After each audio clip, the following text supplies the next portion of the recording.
ومرشدا، وأشهد أن لا إله إلا الله وحده لا شريك له، وأشهد أن محمدا عبده ورسوله وصفوته من خلقه وحبيبه، قد بلغ الرسالة وأدى الأمانة ونصح الأمة وكشف الغمة وجاهد في سبيل دينه حتى أتاه اليقين. فاللهم اجزه عنا وعن والدينا وعن الإسلام والمسلمين خير ما جازيت به نبيا عن قومه ورسولا عن أمته.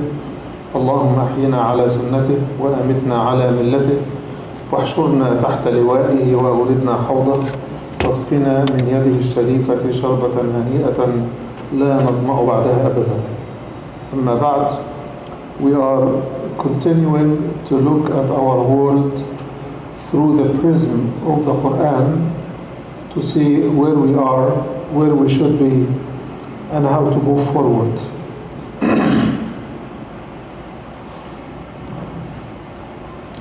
The world in which we live is full of conflicts, and it's full of conflicts for good reason. If you measure the temperature as we do here and in Britain and some other states by Fahrenheit, and somebody else measures it by Celsius, and you ask him, what is the temperature? Or he asks you, and you tell him the temperature is 120. This is where we are. The world is using different measures, different values, if there are values, different processes, and they are looking to achieve different outcomes. I'm sorry, excuse my voice again. The reason we Muslims are supposed to be united and are more likely to be united, if not for corrupted elements within us and corrupting elements within us and outside, the only community that is well positioned to be united and strong is the Muslim Ummah. The sources of unity in our Ummah are more than enough. Definitely we cannot unite on the basis of ethnic background or local, some community claims here and there. The only thing that can unite us is the bond of Islam itself. But that bond is not gonna work if every one of us is having his own references. Even within Islam, you find that people for centuries had difficulties even praying together or marrying from each other's background madhab. But now, alhamdulillah, our ummah has matured beyond the madhab conflicts. Thank you. But now we are having worse than madhab. We are having the inherited cultures, the customs, the habits, the attitudes that control what we think and control what we want and control how we make decisions. So those are still like termites eating at the fabric of our family. Similarly, the same is happening on a global scale with Muslims and non-Muslims and everybody from all different religions and cultures and everything. So we need to look at the Quran to tell us what is going on wrong. What is going on wrong? I have done this for some time now, and I came up with a summary that I will share as bullet points with you quickly because time is not going to allow us to finish if we don't. Our world is very dazzled by what is new rather than what is wise. Look at everybody everywhere. Whatever is new, it captures everybody's attention. Before we know what it is even, think about the Delta mutation of corona. Now everybody is reading about Delta. Everybody is trying to discover what is Delta. Delta is a mutation from corona that can render those who are vaccinated, like myself, to need more vaccination because it's a new mutation. So I'm using this as an example of something recent, new, and important. We all think it's important. But sometimes what matters is what this actor said, what this actor did, or what this politician said, and everybody is throwing trial balloons and distraction balloons at everybody else. So we are always busy. What is left behind? Values, principles, and the wise revelation that Allah has given us. We're too busy to get there. So this dazzled world is itself causing confusion to everybody because nobody knows what's important. Ask your friends, I have a son and I want to get him married. Do you know somebody? And the answers you will get will be dazzling because everybody has their own values, even though we are Muslims. But everybody will tell you almost this. If you're looking for this, then that. If you're looking for this, is that. As if we don't know what to look for. As if we do not know. Why? Because we left out of our life learning the hadith and the sunnah in regards of that matter. The Prophet ﷺ says,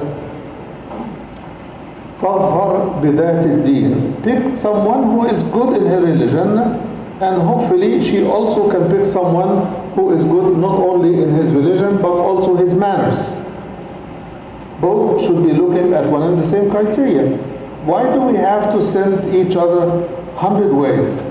It is because we are not using a common criteria.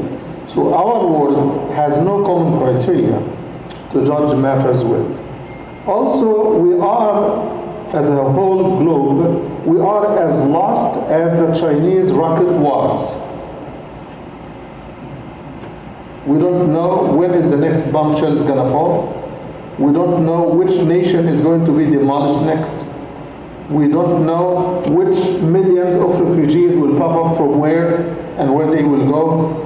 So the world is always constantly living in crisis and patching work. So where is the construction? Where is the development? Where is the advancement of human cause? Where is the fight against poverty? Where is the fight against disease? Where is the fight against even a pandemic? We scramble on every call, in every crisis, because as if we do not have a blackboard to look at, to tell us what should we give priority to. So we are like children in the elementary school who are there for the first day of the school year. Despite the thousands of years humans have been in the earth and living on its surface. So the loss of value and the deceptive new world so-called order, as if trying to control the world by a group of powerful nations, is a new order. It has been the order since the beginning of life, from the two children of Adam until today. They were two, but they fought. Two, only two. So it is not the number of people, it is not the lack of resources, it is the aggression for the sake of aggression, it is the greed for the sake of piling wealth and stealing wealth from other nations. Those are the validated values by the old and new same world order. No matter how many times you call it the fresh new, the neo-new, it is the same world order. A group of people or a group of nations, they want to control everybody else's resources and everybody's even values. That's when you hear the European hegemony, the American hegemony, the Chinese hegemony. All of these are plans to paint everybody with one and the same brush. And when we are all painted with one and the same brush, we look very much alike, but we are fully different. So wars will be even more. So the loss of values is causing tremendous havoc that we live in. So it's not really the weather change or temperature change or the climate change or the lack of this. All of this is because of us. It's because of how we are leading our life, both Muslims and non-Muslims alike. Also, the attack on what makes our human have some residual threads to hold on to. People now are vying to have strong governments, which is a very bad sign that we have been helpless for a long time. Because strong governments use their strength to enhance their space, not the people's space. Okay? But this is what we're doing because we have lost the sense of security, food security, water security, physical security, family security. All of this is out of the window. Even the definition of family has changed. And we are just watching as if this is an outside movie and we are just spectators. We are just observing. The international institutions, organizations, and the regional organizations and institutions are now being reshaped. So you have seen that the Gulf nations are now being reshaped. The Middle East nations are being reshaped, right? The Muslim nations are being reshaped, which means this is what they call in Arabic tajreef. It is demolition of the sense of even belonging to a nation that you live in. That sense is thrown out of the window. So you see, nations have been divided into smaller nations. Nations are being bid against other nations. What is so-called terrorist organizations are now being independently and financially supported by foreign powers, foreign intelligence, to create havoc wherever they can go.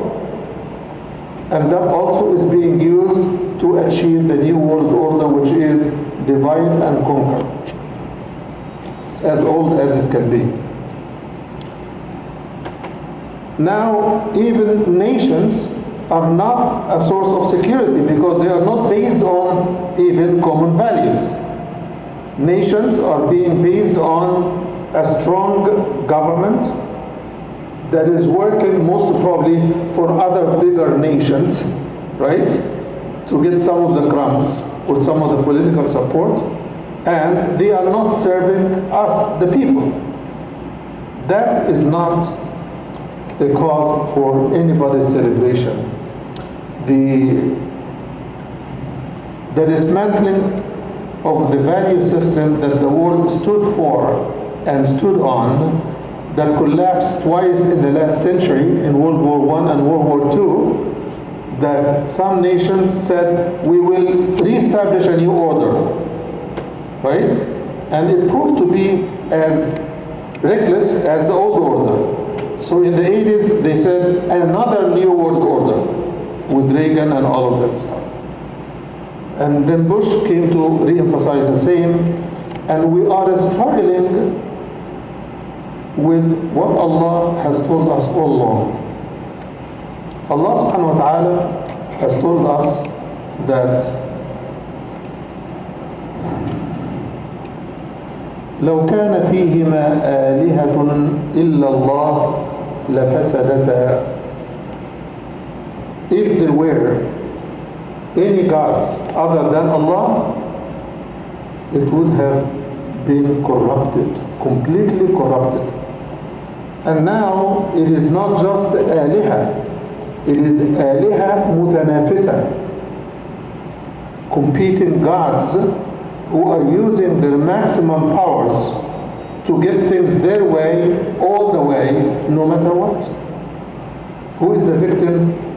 It is the lay people. It is the peoples who deserve to be served by their leaderships. This is not only true, unfortunately, just for nations and the global view. It is also true for small communities.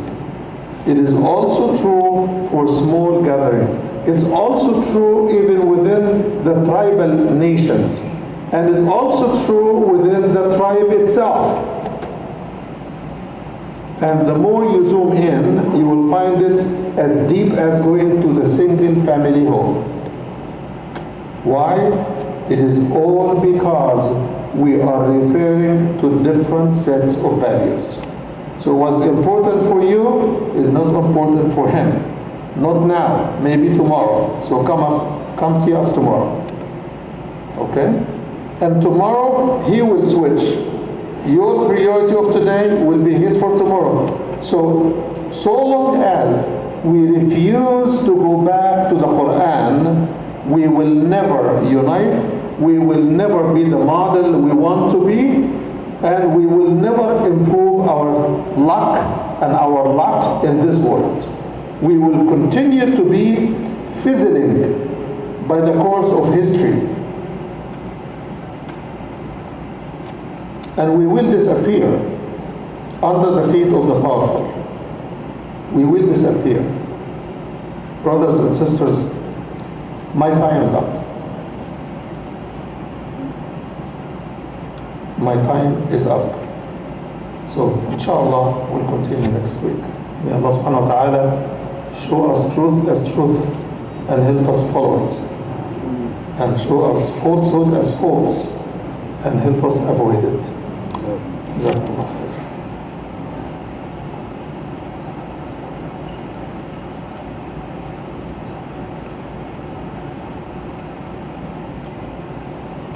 الحمد لله وكفى والصلاة والسلام على عباده الذين اصطفى وأشهد أن لا إله إلا الله وحده لا شريك له وأشهد أن محمدا عبده ورسوله وبعد. I hope I don't need to re-emphasize that I am not sharing those issues with you to make you feel sad.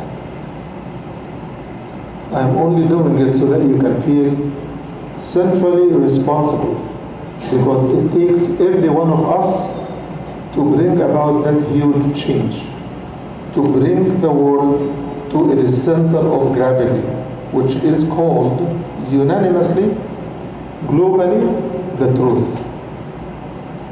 In the Bible it says the truth will set you free.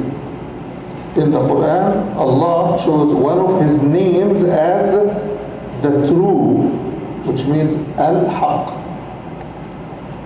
Al-Haq. He doesn't change.